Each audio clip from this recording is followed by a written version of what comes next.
I'm woke now, and I can prove it. Here you go.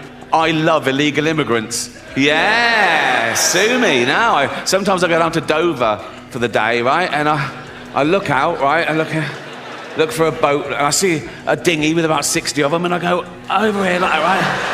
And I pull them into shore, and I go, women and children first. They go, there are no women and children. Just you lads, is it? Just come on, lads. Ricky Gervais is widely regarded as one of the funniest comedians, fearless in tackling even the most controversial topics.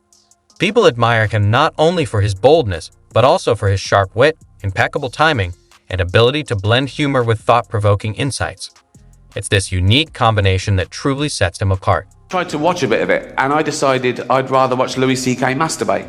Can't mention him anymore, he's cancelled. Ricky Gervais's comedy thrives on delivering the harsh truths everyone's thinking, but no one dares to say out loud. His fearless humor has made him a standout, especially when tackling woke culture, censorship, and identity politics. In this video, we're diving into some of his sharpest, most controversial takes. No subject is off-limits, and his signature sarcasm leaves no one untouched. We'll start with Ricky's witty response to Boris Johnson's infamous comments about Muslim women, showing how he turns even the most polarizing topics into biting humor. Get ready for a hilarious and thought-provoking ride. Say to me, you spoil that cat. I go, yeah, I do. It's a cat. It's not a person. What's the worst that can happen if you spoil a cat? Do you know what I mean? It doesn't grow up to be fucking Boris Johnson. It is... No, I don't get political. He masterfully critiques both Boris Johnson and societal double standards with his sharp humor. But hold on, things get even bolder as we delve into Ricky's satirical take on illegal immigration. Tackling a sensitive topic like this with comedy is no easy feat, yet Ricky manages to provoke thought while keeping the laughs coming. Let's see how he uses his wit to shine a light on this controversial issue. Woke now, and I can prove it. Here you go. I love illegal immigrants. And I go, where you headed? And he goes, Gary Lineker's house. I go, it's just down there. Ricky hilariously quips that immigrants should be welcomed at Gary Lineker's house, turning a polarizing issue into a moment of pure comedic gold. But now he shifts gears to tackle something that strikes a nerve for comedians: woke comedy. In today's stand-up scene, packed with rules and sensitivities, Ricky isn't holding back. He unapologetically shares his thoughts on woke comedy and the growing trend of safe spaces, proving once again that nothing is off-limits when it comes to his brand of humor. Someone says to me about another comedian, they say, oh, they're not funny. Even if I agree with them, I stand up and I say, well, you can't say that. You've got to say, you don't find them funny, you know. And I hate it when people say, that joke was offensive. I say, no, you've got to say, you found it offensive. Because it's all about feelings and feelings. Ricky argues that comedy's edge lies in its ability to challenge, provoke, and even offend. It's what makes it real. Without that, it loses its power. Next, we delve into one of Ricky's most talked about moments, his Caitlyn Jenner joke. While some critics were quick to label it transphobic, Ricky has a response that sheds light on why they completely missed the mark. Buckle up. This one's as sharp as it gets. I did it. It was a Caitlyn Jenner joke, right? Oh, outrage on Twitter the next day. And by outrage, I mean a couple of people going, it was transphobic. It wasn't transphobic in the slightest. It was a joke about a trans person, but the joke had nothing to do with that aspect of her existence. And that's the other thing about offence. People get offended when they mistake the subject of a joke with the actual target, and they're not necessarily the same. I'll tell you the joke. You make your own minds up. Right. So... Ricky emphasizes a crucial point. Just because you're not the one being targeted today doesn't mean you'll escape it tomorrow. Cancel culture is a double-edged sword, and Ricky warns against its growing power. In this segment, he tackles the issue head-on, calling out the hypocrisy and dangers of silencing opinions. True to his style, he delivers his message with sharp wit and a no-holds-barred attitude. If you're the type of person to revel in someone getting cancelled for something they said 10 years ago, you're just ensuring that one day you'll be cancelled for something you said today. You can't predict. The worst thing you can say today is, women don't have penises, right?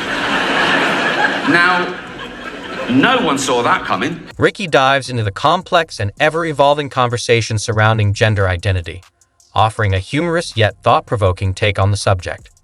With his trademark wit, he questions societal norms and the fluid definitions of what it means to be a woman today. His jokes push boundaries, sparking both laughter and heated debates, proving once again that no topic is too controversial for his comedic lens. Oh, women. Not all women. I mean the old-fashioned ones. You know, the old-fashioned women. Oh, God. You know, the ones with wombs. Oh. Ricky takes on the topic of obesity in a way only he can, blending humor with a touch of absurdity. In one bit, he humorously compares the societal acceptance of being gay to the struggles faced by those with obesity. By twisting the conversation with unexpected comparisons, he not only gets the audience laughing but also leaves them questioning societal double standards and how we approach sensitive topics. Listening to the radio in England a few weeks back, Radio 4, quite highbrow, there was a discussion about political correctness. My name came up straight away, right? And there was this woman on there going, oh yeah, well it's not right. Ricky Gervais, he makes jokes about fat people. He wouldn't make jokes about gay people, would he? And being fat is like being gay. What? No, it's not. What? You can't choose your sexuality. Ricky, of course, doesn't buy into that flawed comparison. Shifting gears, he dives into an even bigger issue: the blatant hypocrisy of woke corporations and Hollywood elites. He skewers their virtue-signaling acceptance speeches, pointing out the irony of their moral posturing when many of them are backed by companies running sweatshops. Ricky exposes the disconnect between their public personas and the real-world consequences of their choices, delivering a sharp critique that resonates with audiences fed up with performative activism. Brought into the TV game with a morning show, a superb drama, yeah. A superb drama about the importance of dignity and doing the right thing, made by a company that runs sweatshops in... The term queer has indeed evolved significantly over time, and Ricky can't resist poking fun at just how confusing it's all become. With his signature mix of wit and sarcasm, he highlights the complexities of modern language and identity, turning the bewilderment into comedy gold. As always, Ricky finds humor in society's ever-changing definitions, giving us all something to laugh and think about. The word queer has changed. Again, traditionally, the word queer used to mean someone who was attracted to the same sex as themselves, a gay man. Now, the word queer can mean a straight man who wants some... Ricky's take on offense is both sharp and thought-provoking. He argues that just because someone is offended doesn't automatically mean they are right. To him, offense is subjective and shouldn't be the final judge on what can or cannot be said, especially in comedy. Ricky believes that the very essence of humor lies in challenging boundaries and pushing people out of their comfort zones. It's through these challenges that comedy remains relevant and honest, even if it ruffles a few feathers along the way. Well, that's the thing about offence, isn't it? When people say they're offended, it's just because you're offended, it doesn't mean you're right, you know? It's...